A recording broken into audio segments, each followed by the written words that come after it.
minha turma amada! Bom, hoje vamos fazer a correção, isso mesmo. Hoje iremos fazer a correção do módulo 2, as atividades que já foram feitas, ok? Vamos lá. Coloquem, por gentileza, na página 5. Isso, página 5. Porque iremos fazer a correção do texto de reportagem. Bom, como a Pro já havia informado para vocês, o que é uma reportagem? É um texto jornalístico, onde ele vem com a finalidade de apresentar as informações que está acontecendo no momento, diante da sociedade, ou seja, são informações atualizadas que acabaram de ocorrer, certo? Então, qual é o papel desse jornalista, desse repórter? Ele tem como base escrever, porém, antes dele vir apresentar esta reportagem, é necessário ele buscar informações, verificar se de fato essas palavras, essa informação está correta, não é verdade? Ouvir as pessoas envolvidas, especialistas, até mesmo confrontar as opiniões contrárias, certo? Então, vamos lá. Releia o início da reportagem e complete os espaços em branco do quadro. Qual é o título do texto? A Revolução dos Robôs Cuidadores que está por vir. Um futuro de cuidadores robóticos está mais próximo do que podemos imaginar. Linha fina. Qual foi a data da publicação? 5 de junho de 2019. Peter Ryan Allison, ele é o autor, jornalista ou repórter. Se vocês colocaram algumas dessas três alternativas, a resposta de vocês estão correta. Quem foi o suporte para esta publicação? Se vocês colocaram que foi a comunicação BBC, o site de veículo dessa comunicação, correto. Qual é o assunto desta reportagem? O uso da robótica para evitar a solidão dos idosos. Esta é a resposta correta. Assinale as alternativas corretas a respeito do título e da linha fina. Bom, nesse caso, eu vou informar para vocês somente, certo, as alternativas corretas. O título está em forma de pergunta com o objetivo de levar o leitor à reflexão sobre o assunto da reportagem. A linha fina responde à pergunta do título. Tanto o título quanto a linha fina visam estabelecer um diálogo com o leitor. Bom, o trecho da reportagem lido está estruturado em duas partes. A parte 1 é o que vai acompanhar a linha fina e a parte 2 vem após o subtítulo. Possibilidades tentadoras. Resumo as informações principais de cada uma dessas partes. Certo? Se vocês colocaram que a parte 1 ela vem para contextualizar o uso da robótica nos dias atuais, onde a parte 2 já são mostrados problemas que o uso desse robô ele vem trazer, né, diante do uso, vocês responderam corretamente, certo? A parte 1, ela vai mostrar o uso do robô, certo? Nos dias atuais, cuidando dos idosos. E já na parte 2, ela vem trazer os problemas que esses robôs podem trazer para esse. Releia o primeiro parágrafo da reportagem. São mencionadas 3 obras destinadas ao entretenimento. Que obras são essas? Bom, as obras são os filmes de Frank e o Robô e eu, o filme Frank e o Robô e eu, Robô e o desenho animado O Jetson. Você conhece alguma dessas obras? Bom, nesse momento, como estamos afastados, não tem como, né, vocês estarem dialogando uns com os outros. Porém, vocês podem sim, no grupo, e informar, certo? Se vocês assistiram esse filme, algum trecho, episódio, até mesmo do Jetson, e para a gente estar fazendo um resumo, né? Lá no nosso grupo. Bom, com que objetivo essas obras foram mencionadas? Bom, se vocês colocaram que o tempo dessas narrativas é de um futuro em que é comum o uso da robótica para essas pessoas, está correto, onde o texto ele vem a demonstrar que isso pode estar muito mais próximo, né, até mesmo do que a gente possa pensar. No texto aparece a expressão robôs cuidadores. O que significa? Qual é o significado dessa expressão? O que vocês acreditam que essa expressão robôs cuidadores podem oferecer? Bom, se vocês colocaram que eles são criados, né, para estar cuidando dos idosos, para estar dando uma assistência maior, vocês responderam corretamente. De acordo com o texto, por que esse tipo de robô é necessário? Bom, por que isso vem acontecer?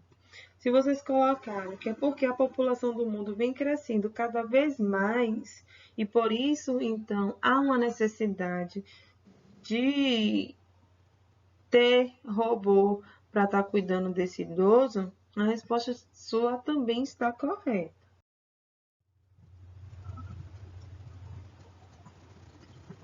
Para escrever uma reportagem, o jornalista costuma escrever pessoa relacionada de alguma forma no assunto tratado, certo? Bom, aí há um trecho da entrevista que é reproduzida no corpo da reportagem. Vamos então reler esse trecho, tá bom? Esses robôs são seguros por natureza, devido às propriedades materiais de que são feitos, diz Helge Hundermann, roboticista da Universidade College London. Vamos observar o que é que ele sugere. Na verdade, ele pede para você sublinhar o trecho que representa a fala de um dos entrevistados. Certo? Se você sublinhou que a resposta correta é: esses robôs são seguros por natureza, devido às propriedades materiais que são feitos. Correto. Que sinal de pontuação vai marcar o início e o fim dessa fala? Quem colocou que é o sinal das aspas? Resposta correta. Pinte de vermelho o nome e a ocupação do entrevistado. Se vocês colocaram que é Helge Hundermann, roboticista da Universidade College London, está a resposta correta. Circule de vermelho o verbo que vai identificar que se trata da fala de outra pessoa. Diz. Se vocês identificaram como a palavra diz, resposta correta. Certo? Vamos dar então a continuidade. Por que é comum em reportagens a transcrição da fala de especialistas? Qual é o efeito de sentido da identificação da profissão do entrevistado? Nem sempre a fala do entrevistado é reproduzida literalmente no texto da reportagem. Bom, se vocês colocaram que é porque a transição da fala de um especialista é mais como se fosse uma estratégia textual, onde vem a conferir a credibilidade e a veracidade dos fatos e das informações, até mesmo das opiniões presentes na reportagem, responderam lindamente. Qual é o efeito de sentido da identificação da profissão do entrevistado? Nem sempre a fala do entrevistado é reproduzida literalmente no texto da reportagem, não é verdade? Bom, então vamos passar para 10. Leia uma possível reescrita do mesmo trecho da atividade anterior. Opção A. Relacione os trechos às definições. 1. Trecho original. 2. Trecho reescrito. Quem colocou que 1 apresenta a fala tal como ocorreu, resposta correta. 2. Apresenta a fala do entrevistado nas palavras do jornalista.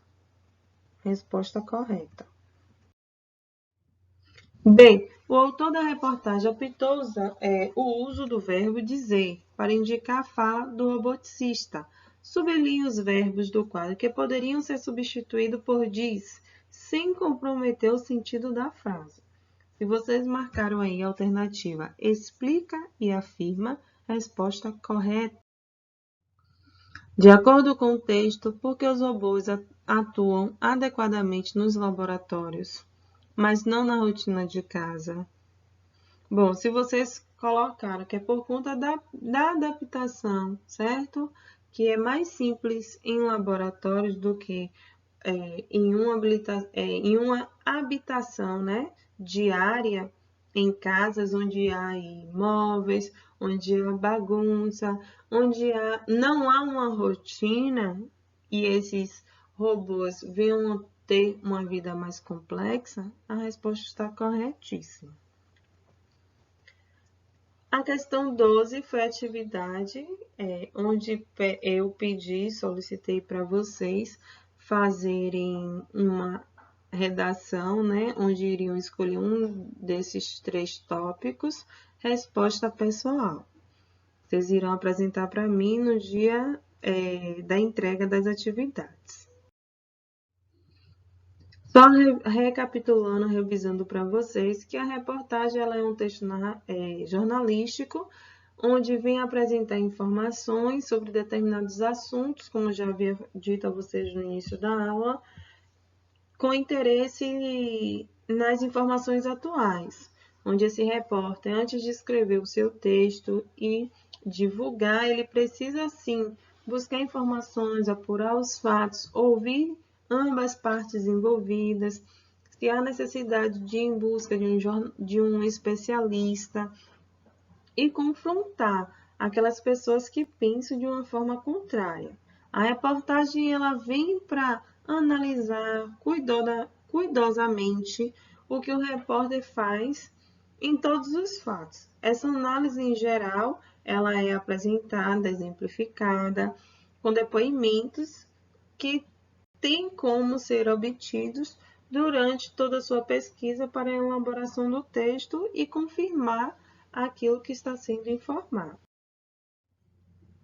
Bom, formações de palavras. Palavras terminadas em oide, onde eu já informei a vocês que vem significar que é a forma de algo que foi criado com base, certo?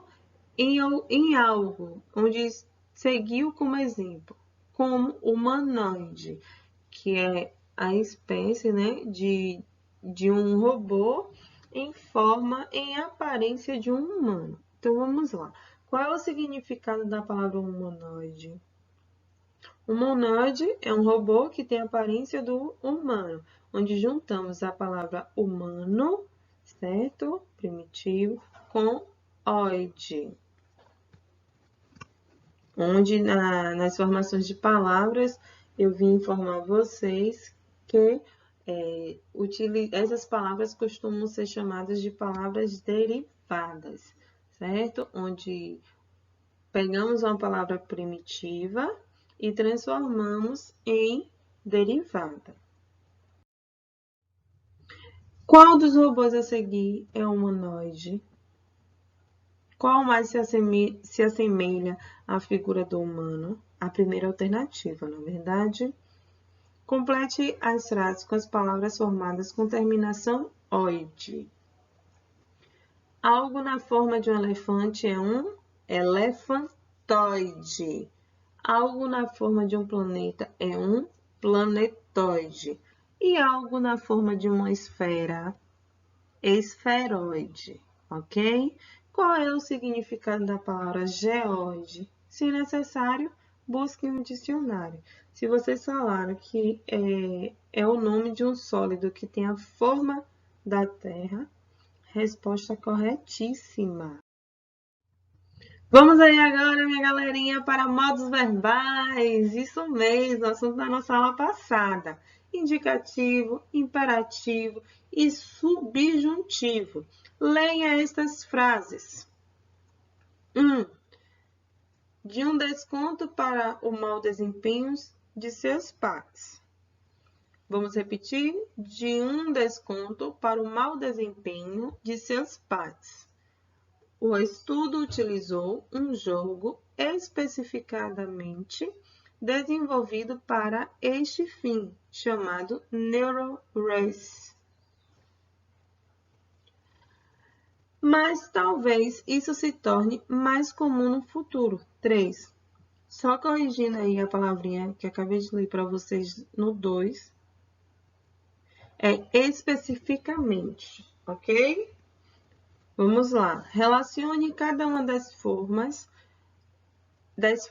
em destaque a ideia representada. Ou seja, vocês irão relacionar, certo?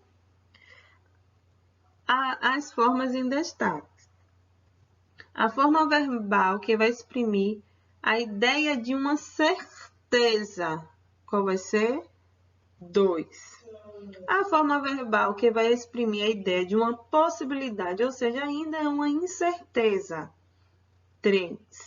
E a forma verbal que vai exprimir ideia de uma ordem ou de um conselho. 1. Identifique a forma verbal e o modo. Antes, só revisando para vocês, como o Prof falou, que o modo de verbo ele vai vir para indicar o quê? Uma atitude, não é isso? De quem fala em relação ao que está sendo anunciado.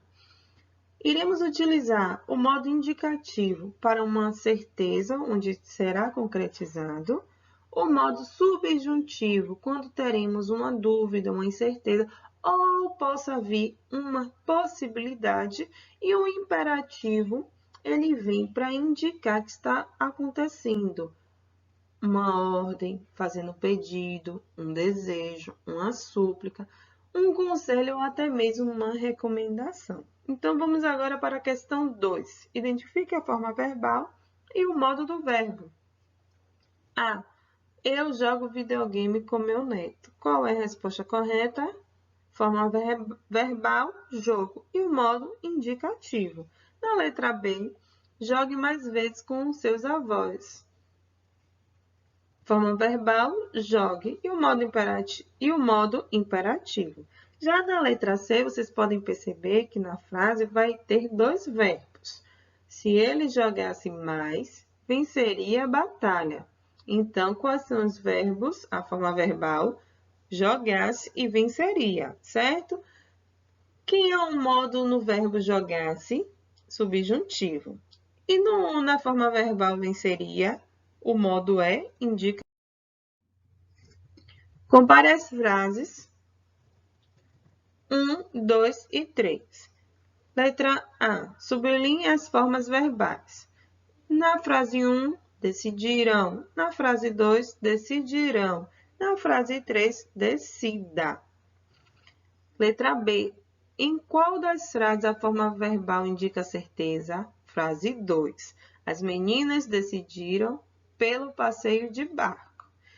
Letra C. Em qual das frases a forma verbal indica uma possibilidade? Frase 1.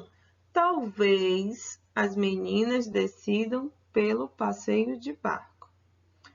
Letra D. Em qual das frases a forma verbal indica um pedido? Frase 3. Decida o melhor passeio. Decida o melhor passeio. Agora vamos completar o quadro. Na frase 1, quem foi a forma verbal? Decidam. O modo verbal, subjuntivo. Frase 2, decidirão. Modo verbal, indicativo. Na frase 3, decida. Modo verbal, imperativo. Por fim, a última questão, reescreva as frases transformando as incertezas em certezas. Então, vamos lá. Letra A. Talvez eu leve meu avô ao cinema. Levarei meu avô ao cinema. B. É possível que algumas famílias não tratem bem as pessoas idosas. Algumas famílias não tratam bem as pessoas idosas. Espero que aumente a procura por jogos pelos idosos. Aumentará a procura por jogos pelos idosos. Tomara que os mais jovens respeitem crianças e idosos. Os mais jovens respeitarão crianças e idosos. Turminha, um grande beijo para vocês e até a nossa próxima aula.